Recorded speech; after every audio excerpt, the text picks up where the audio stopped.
တိုင်းပြည်ပညာမဲ့တွေများနေတယ်ဆိုတဲ့တေဂေတကြည်တရား၃ခုရှိပါတယ်ဗျာပြောပါအောင်ဗျစေဟိုစေကန်းတွေလူစည်းနေရင်နောက်တစ်ခုက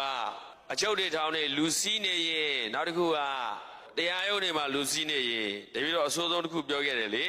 တိုင်းပြည်ပြည်တွင်းစစ်ကြီးဖြစ်နေတာအဆိုးဆုံးဖြစ်သွားပြီမိုက်တာကန်းကုံသွားပြီလို့ပြောတာ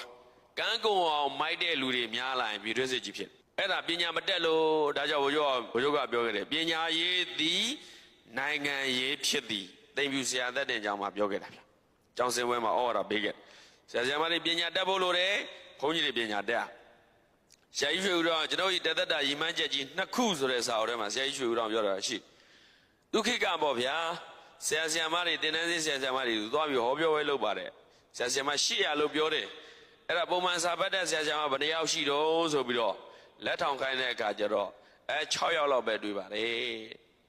တရားတယောက်တော့မပြေတော့ဘူးလေဒါကသူခေဖုံးမပေါ်နေတဲ့ခေဆရာကြီးရွှေဦးတော်တို့ခေအခုဆရာမတွေစာမဖတ်တော့1001လောက်ရှိတော့